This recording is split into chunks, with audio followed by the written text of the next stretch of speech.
A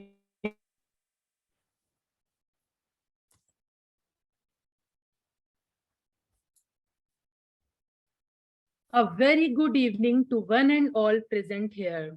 Today, I am Kamal Vajpayee, serving as the Secretary of IEEE SPS Society SRMCM Student Branch. Integrity, insight, and inclusiveness are the three essential qualities of leadership. With this quote of Sadhguru, I take extreme pleasure to welcome you all for the fourth day of the Membership Development Program and Leadership Training organizing by the Department of Electrical Engineering, Sri Ram Sarup Memorial College of Engineering and Management. On the behalf of IEEE UP section, by Affinity Group, IEEE SPS chapter, IEEE PES chapter, I offer my regards to all the dignitaries and the people present over here. We also delightfully welcome our guest of honor and speaker, Dr. Aaron St. Ledger, sir, who is the professor of electrical engineering at United States of Military Academy, USMA, New York. Thank you so much, sir, for joining us today and giving your valuable time to us. We welcome our guest of honor, Honorable Dr.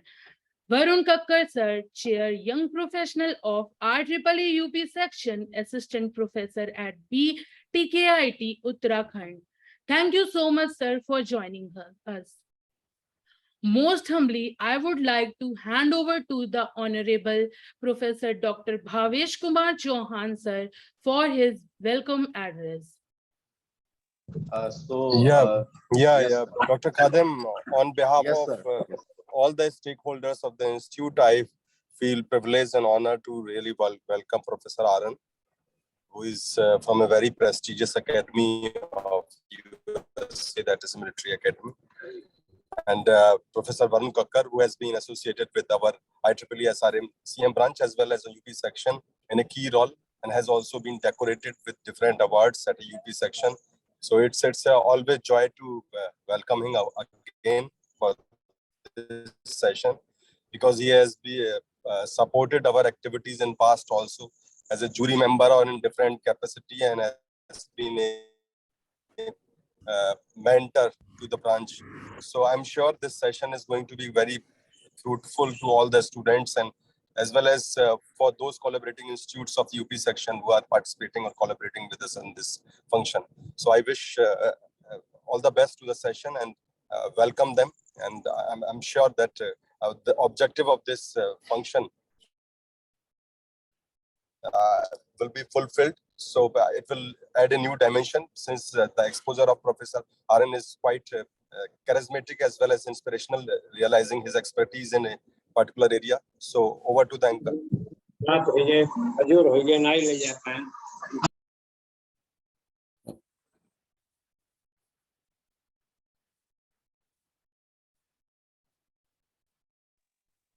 All right, I think it cut off a little bit on my end. Yes, sir. No, actually, Anchor, Kamal. Thank you so much, sir, for your welcome address. Now it is my great honor and pleasure to introduce Dr. Varun Kakkar, sir, who is currently Chair, Young Professional of IEEE UP Section and Assistant Professor at BTKIT Uttarakhand. Sir, please share your kind words with all of us.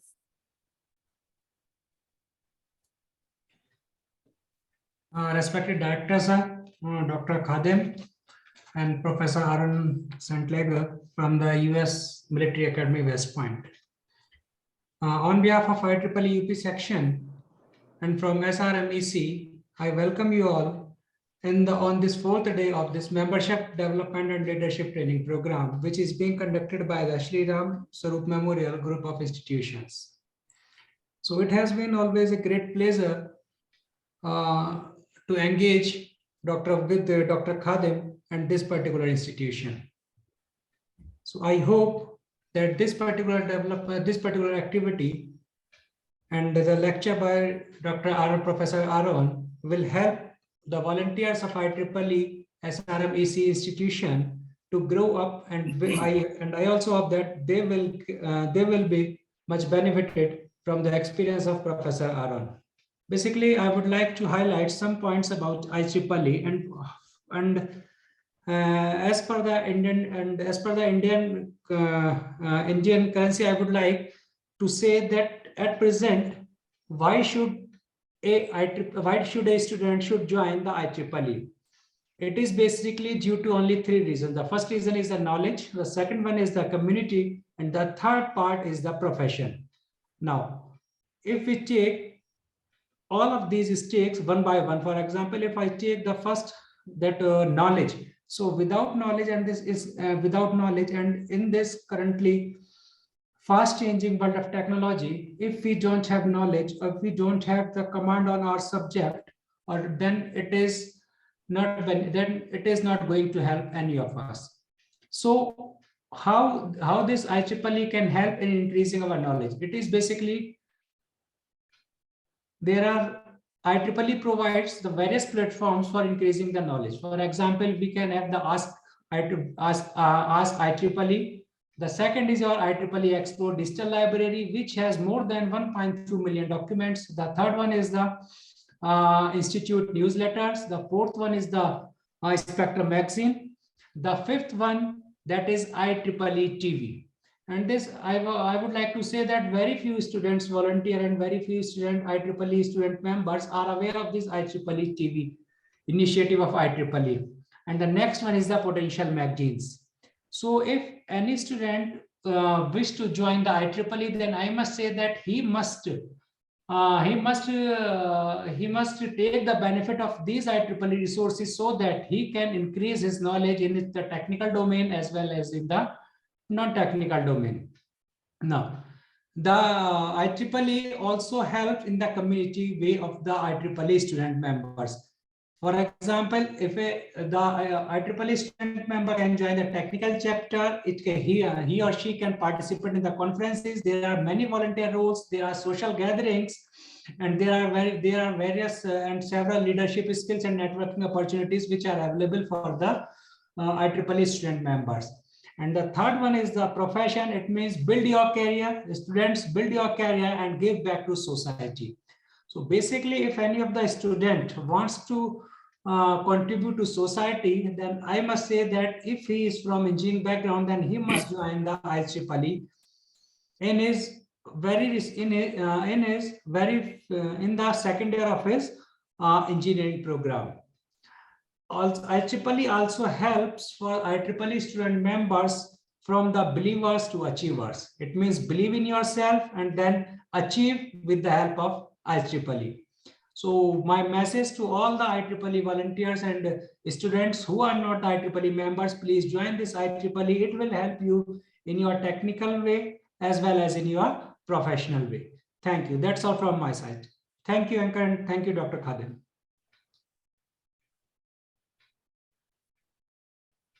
Over to you.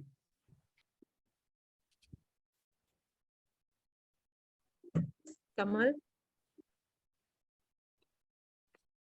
Thank you so much, sir, for your enlightening words.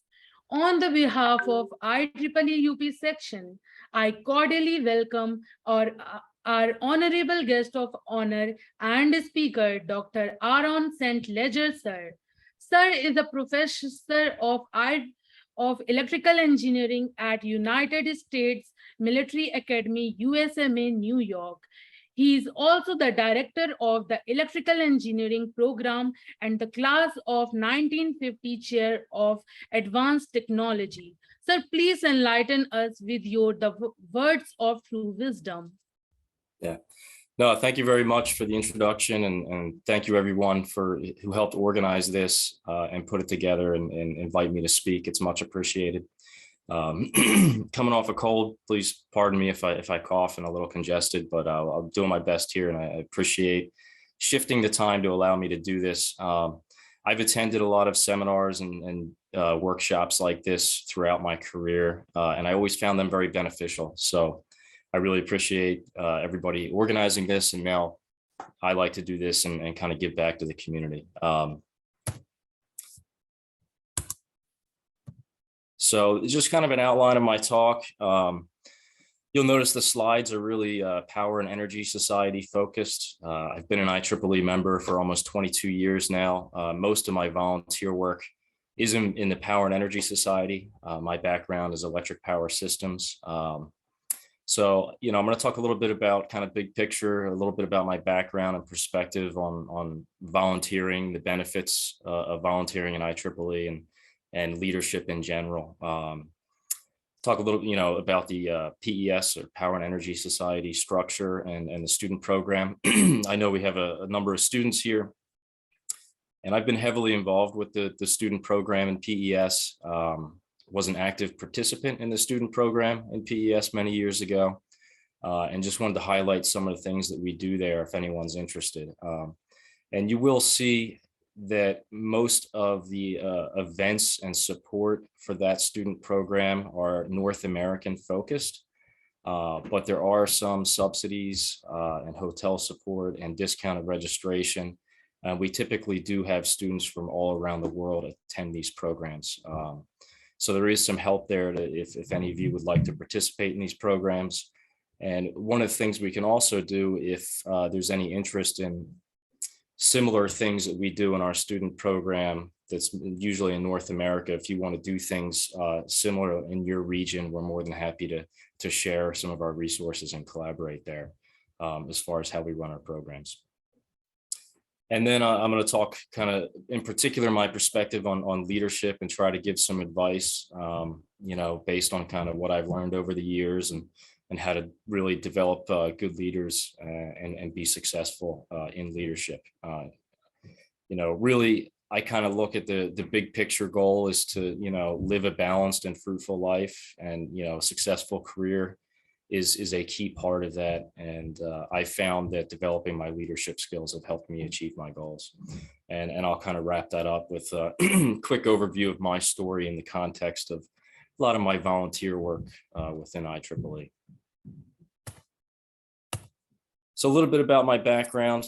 In high school, both my parents, neither one of them went to college. My father was an electrician. My mother, stayed at home when we were children and then went out to work as we got older.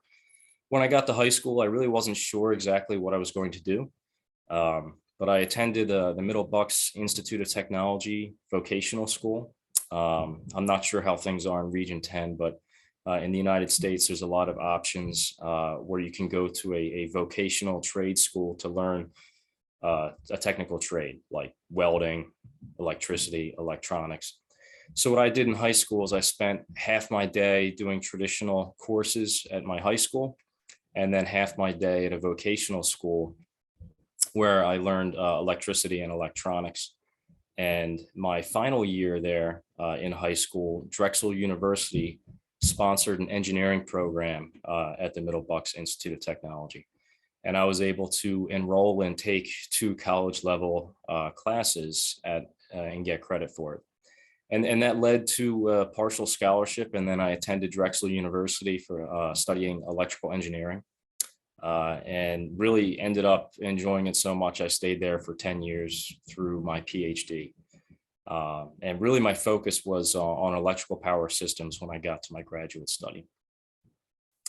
As far as employment, as I mentioned, I learned about electricity and electronics in trade school. I worked as a high voltage technician in high school and college for about 3 years, working on substations, sub-transmission systems, mostly testing and maintenance of these components. And through an internship program at Drexel, I had about 2 years of industry experience as an electrical engineer as well. And then in graduate school, research and teaching assistant for 5 years while I was doing my master's and PhD studies. And then really parlayed that into, as I was, deciding whether or not to get my PhD, the real decision factor was I wanted to go into academia and be a faculty member. So that was kind of my goal. You really need a PhD to be successful in that endeavor. So I got my PhD and fortunately landed a fantastic job as a professor right out of my PhD program. And I've been there ever since. Currently a professor of electrical engineering, and I direct 2 laboratories there. And just at the moment, transitioning out of the electrical engineering program director role. Most directorships and department heads in academia, if you're not familiar, are typically 4 to 5 year rotating type positions where you'll have somebody come in for 4 or 5 years and then rotate out. So I'm on my way rotating out at the moment, but had a tremendous experience there, and I'll speak to that a little bit as well in this talk. But I always like to, talk a little bit about the institution that I teach at. It's very unique, and I think it's unique in a very good way. And it was founded back in 1802 in the United States. It was the reason it was really built and founded was to be a technical school and engineering school. There was a need in the young country of the United States of America at the time to have kind of homegrown technical talent and also leadership talent. And that was the purpose. It was founded in 1802, has been around ever since. In particular, I'm in the electrical engineering computer science department, where we have electrical engineering degree, computer science degree, and also a cyber science degree. But throughout the academy, as you can see here, we have 8 ABET accredited engineering disciplines within the school. And it's a relatively small school. It's undergraduate only. Student to faculty ratio is about 7 to 1, which is very good. And one of the things that I really enjoy about the place is pretty much the largest class that I've ever had to teach was 19 students in a classroom. Typically around 14 or 15 students per class. And what's nice about that is I really get to know every one of my students very well. And that's targeted and important for 2 reasons. I can really provide fantastic mentorship and education dealing with a small number of students. And also I get to know them, and I get to cultivate them and help develop them as leaders. And that's, I think, one of the other very unique things about this institution. Everyone at West Point is a full scholarship. They're 100% paid for. And when they graduate, they commission in the U.S. Army as an officer. And then they commit time as an Army officer to pay back their education. And I'll give you a moment here to read the mission statement of the military academy here at the bottom.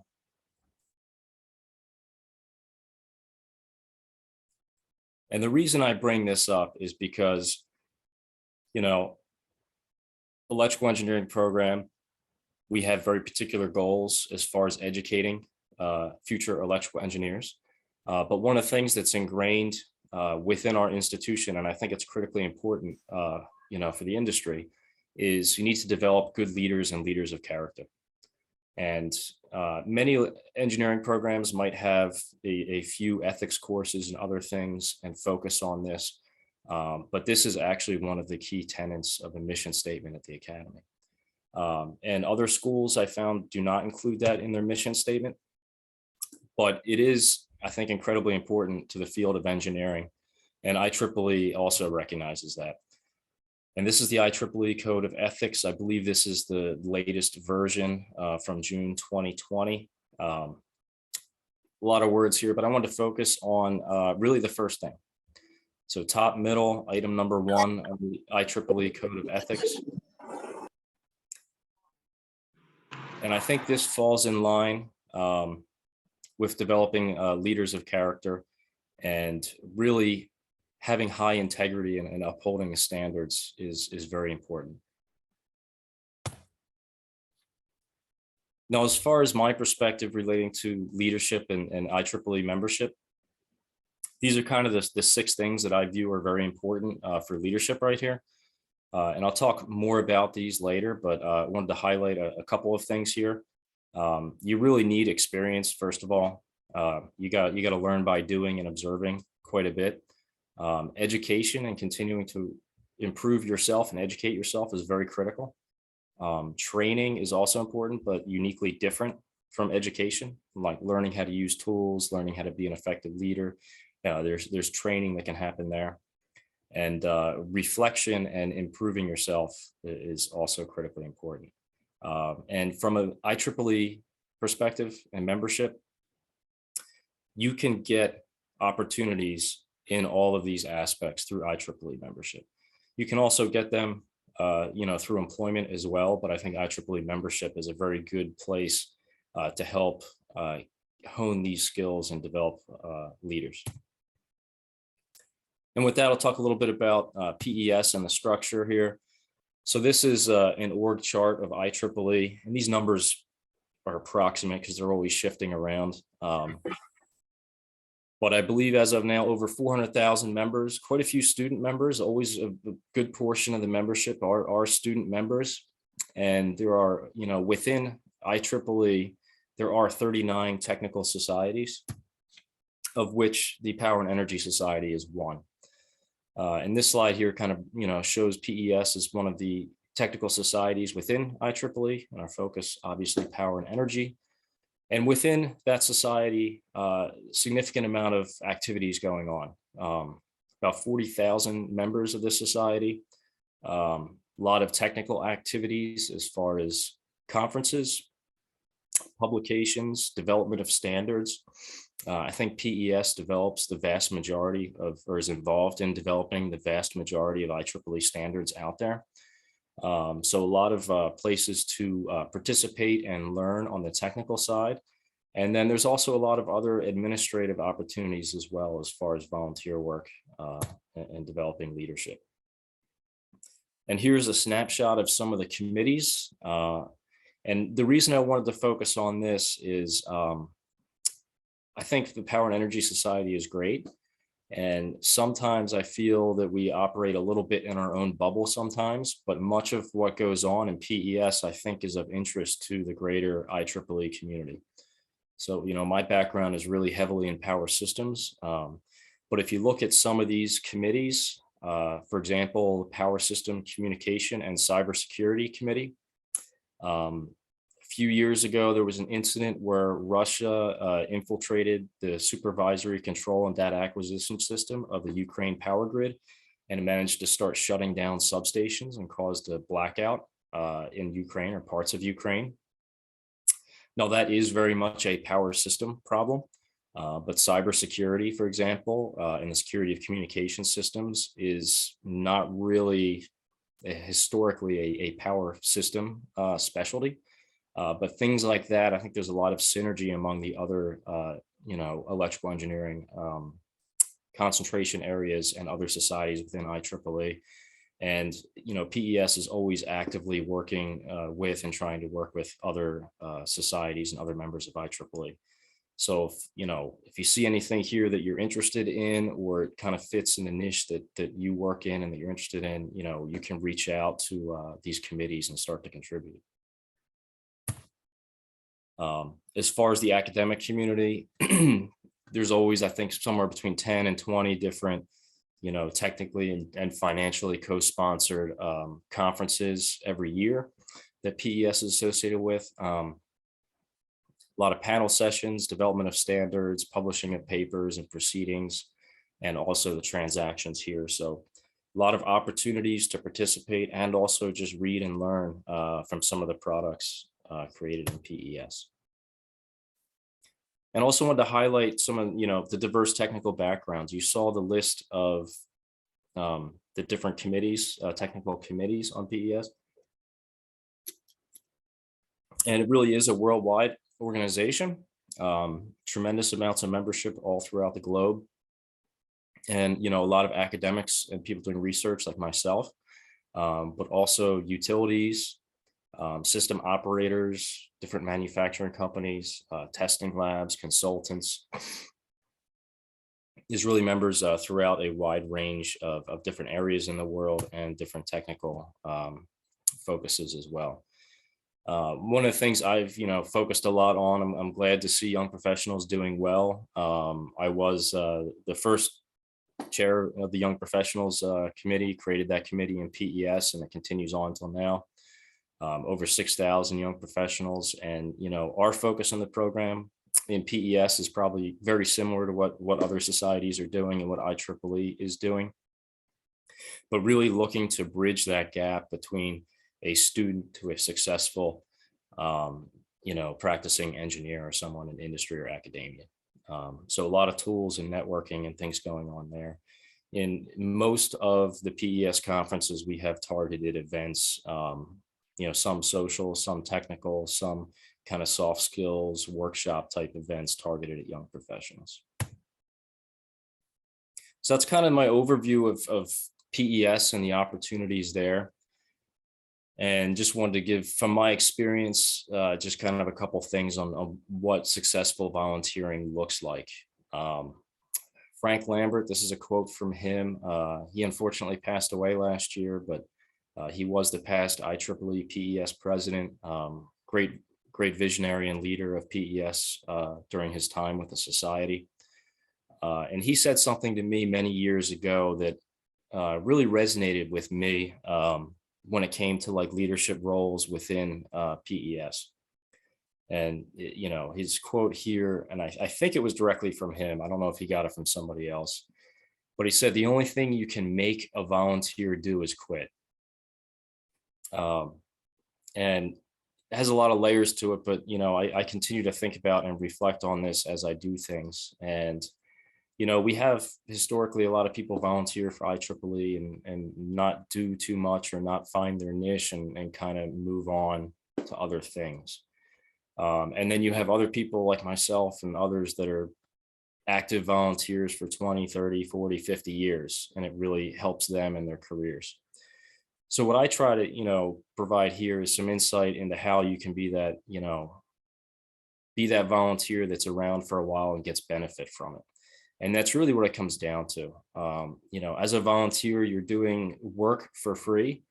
And the payout is not, you're not getting paid financially, but if you do volunteer in the right things, you get benefit from it. And it's mutually beneficial to the society, the world, and yourself. And, really what that comes down to, I think, is finding what interests you and what benefits you, and both personally and in your career, and fits within this role. And if you can do that, it'll be beneficial for the society and everyone else. So I think we do have students here, so I want to talk briefly about the student program at PES. And this is a program that I used to run within a subcommittee within the Power and Energy Education Committee that I'm now the vice chair of. But just to give you kind of an overview, for the students here, if you are an IEEE member, you can join a society for the first year for free. So throw that out there. It doesn't have to be PES, but if you're interested in becoming a PES member, the first year of a society membership is free with a student membership. And beyond that, it's $18 a year on top of your IEEE membership. We have over 7,000 student members within PES. And last I checked, just over 470 student chapters at different universities around the world. So quite a bit of activity there. If you don't have a PES student branch chapter, you can open one up. Not that hard to do, really. I think you just need a faculty mentor and I think 6 students to sign up to be members of it. And then there's a lot of resources out there from PES to get that started as well, and some funding opportunities as well to run some events. Where I've spent a lot of my effort within the student program is at the conferences. And this is what really got me involved in PES as well, when I started publishing research, attending these conferences, participating in the student contests. That's what really kind of got me hooked in PES and kind of became heavily involved in the society. And I've always wanted to try to give back and sustain this program and improve it as time goes on. So at the conferences, we typically have very good subsidies, like heavily discounted student registration rates. There's always a dedicated student-centric events and programs. I'm going to highlight 3 conferences in particular that we focus a lot at. And at these 3 conferences, there's also housing support. So I know attending conferences can be expensive. For most students, if you're fortunate enough to have funding through an advisor or a faculty member or a research project, you don't have to worry about that too much, but not everyone has that luxury. But at these conferences, I'm going to talk a little bit about if you apply for this housing program, you get a hotel stay for free, 100% covered through IEEE PES. So it's not going to cover the whole conference or anything, but it's a pretty significant subsidy that can help you come out and attend these. And these are the three conferences in particular I was going to talk about. The Transmission and Distribution Conference. This is more of an industry-focused conference, but it does have a good technical program as well, and a good student program. It's held on even years. So, 2020, 2022, 2024. And we typically have around 250 to 300 students attend and participate in this conference. The PES general meeting, that's kind of the big annual meeting, our largest conference, typically around 3,000 attendees, about 700 of those are students.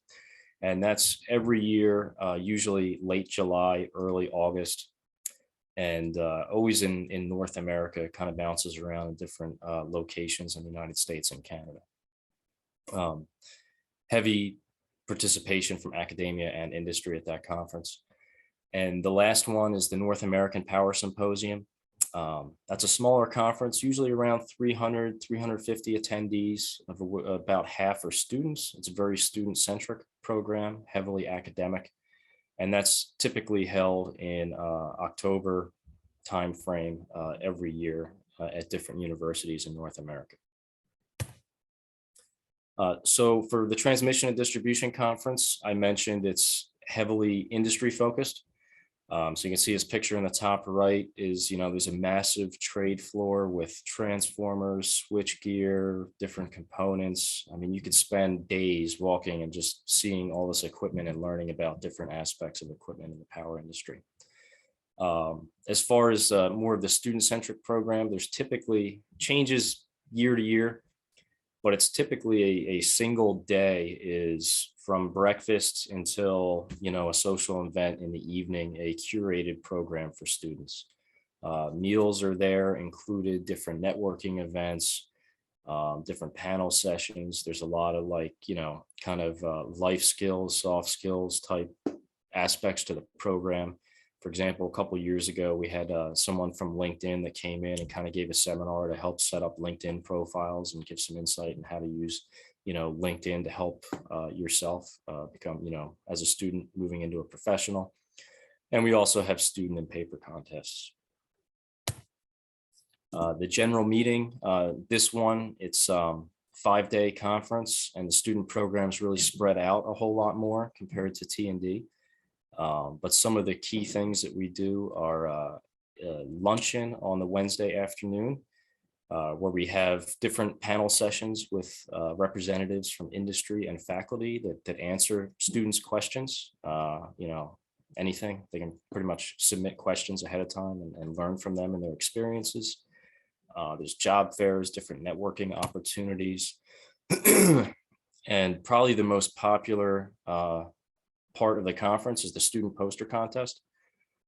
We have usually about 200 students come and present posters, and it's a dedicated session that coincides with breakfast, and it's almost completely by itself in the program, and the students really are the highlight of the show at this point in time of the whole conference.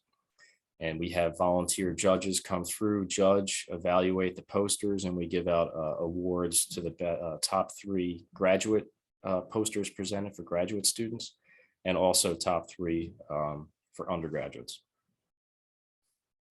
Very kind of like low-key effort if you're interested in participating in this. It's not, these posters are not papers per se. It is just, you submit like a 1-page abstract that will be reviewed, kind of a quick cursory review. And it's not like a rigorous peer review process for the papers that go into the proceedings at the conference. But it's designed for students really to be able to present some interim work, engage with the community. So if you're working on like a senior project, or, have some interim results on a research project you're working on, this is like the perfect venue to start, just to kind of get out there and present your ideas and get some feedback. And the North American Power Symposium student program, This is usually we've had some similar poster presentations in the past, but I think it's focused more recently on paper presentations and presentation skills. We've broken out and had undergraduate and graduate best paper sessions. So the papers are kind of reviewed, and the top student papers are selected and highlighted in sessions, and then evaluated by faculty and given awards as well. And there's typically some networking and tours that go on.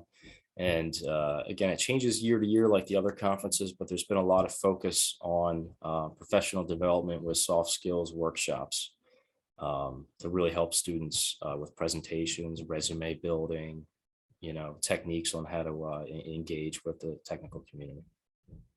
All right. So again, these are kind of the three probably most prominent conferences that have some student aspects for PES. And again, I want to emphasize these do typically take place in North America, but there is a Latin America T&D, and there's some other things out there. But I'd love to see anyone from Region 10 to come. We do typically have a lot of people from Region 10 come here. There is some support available, as I mentioned, for housing to help kind of subsidize some of those costs. But also more than happy to engage with anyone at your school or your region if they're interested in doing similar student poster contests or other things. I can get you in touch with those that run these programs now, and we can definitely collaborate and help out there. All right, so I'll shift gears into the leadership piece here on kind of my perspective. And I think definitions are important. So I'll give you a moment to read this definition of leadership here.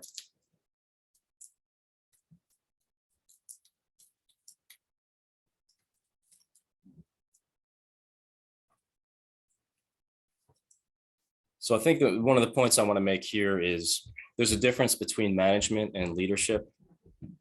If you manage people, that's an important task.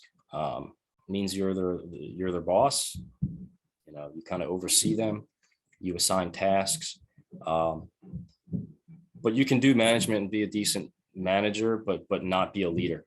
And I feel like that's kind of a subpar or inappropriate way to go about doing things. There's a lot of different leadership styles and ways to be a leader.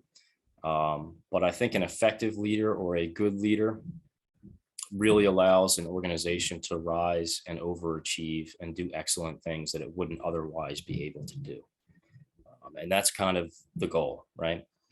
I think some people have this opinion that some people are just like naturally gifted leaders and you're either a leader or you're not. To that point, I do believe some people might just kind of develop as leaders more quickly than others. But I think it is a skill that anyone can learn. And if you're really committed to becoming a good leader and want to do it, you absolutely can. And you just need to try, is really what it comes down to. If you put in the effort, everyone can be excellent and successful leaders. And this is coming back to the tenets I mentioned earlier. And I want to just highlight first the little graphic in the lower right corner. The most important thing is time in the middle there. It takes time to develop as a leader. You're not going to be a leader overnight. You're not going to do a 1 hour webinar and all of a sudden be a good leader. That's just not the way things work. Just like becoming a good engineer, it does, you need to go to school, you need to study, you need to get your degree, you need to develop in your job, in your roles. It takes time. So the good news is we all do have a lot of time. And if you put in the effort, you can and will develop to be a good leader. Lower left of the graphic, new knowledge and capacities. That's one of the things. It's not just an engineering thing, but we all need to be lifelong learners and always learning new things. As far as an engineer, you want to become an expert within your domain and then be able to apply that. As you learn these new things, whether it be technical or your leadership skills, You need to have then experiences to help develop yourself. From a leadership perspective, experiences are readily available. I'll talk about that in some subsequent slides here. But you don't even have to be in a leadership role to gain this experience here. You know, everyone, if you're not in a leadership role or not doing anything in particular there, you probably have someone who is your leader or who is guiding you, and you can learn from them. That's probably some of the most beneficial things for me in my career, is learning from the leaders that I have had. And sometimes you're learning from a very good leader or an effective leader, and they kind of show you what right looks like. And you can, you know, pick and choose some of those skills and things that you see to apply on your own. But other times you might be in a situation where you see extremely poor leadership. And I often found that sometimes that's a better learning experience than seeing things work well, because you can understand, as the person who's supposed to be, as the person who's being led, if you're led poorly, that usually leaves a pretty good mark on you. And you can learn what that feels like as a subordinate, and learn to not do that. So there's ways, you know, you can learn from other people and then learn by doing things yourself, which is, you know, that firsthand experience. So the last piece that really comes down to it is reflection here. And this is the thing that I try to, and I fail sometimes because life gets in the way, you get busy. But what I try to do at the end of every work week, as things are winding down, I try to sit back and spend at least 30 minutes to an hour kind of reflecting on how things have gone over the past week, and how things, you know, things that worked, things that didn't, you know, what I've learned, what I need to change. And this is important because it's really introspective and helps you further develop yourself. You know, you always want to take a step back, evaluate how things are going, what's working and what's not, and go on from there. And the other thing I wanted to just, I have character development here, and it's very important to live and lead with integrity. You don't hear or see the news stories about effective leadership with integrity, and that's kind of unfortunate. But to have an effective team under you, you need to do things the right way, and your team will learn from you and follow you. And if you live and lead with integrity and do things the right way, you'll find that your team and the people that you're leading will do the same. Now, the experience is an important aspect here as before, and I was going to kind of walk through the way I kind of look at 3 different levels of a career. Kind of entry level, you're just starting out, kind of mid-career where you've established yourself, and then kind of later career in a higher level leadership type position. But what I want to highlight here is that there's leadership development and growth opportunities every step of the way.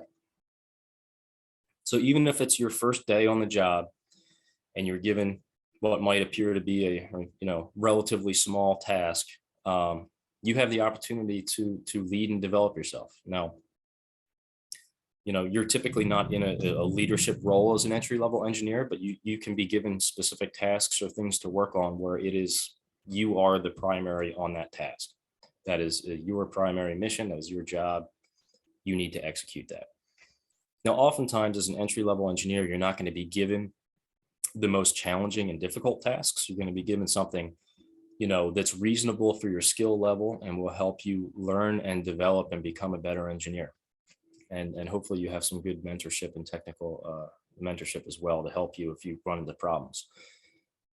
But even if, you know, you're not getting the most challenging kind of high profile tasks within your group or team at that level, you always have your own unique insight and experiences and perspectives, and you can come up with your own novel solutions. You might be given, say, a process that you need to execute that's been done 100 times before already at that company, but it needs to be done again for whatever product. You can learn that process and try to improve upon it. And one example I wanted to speak to here is one of the jobs in industry I had is I worked for a company, they're an aerospace company. And in particular, I was working on a fuel gauging system for a commercial aircraft.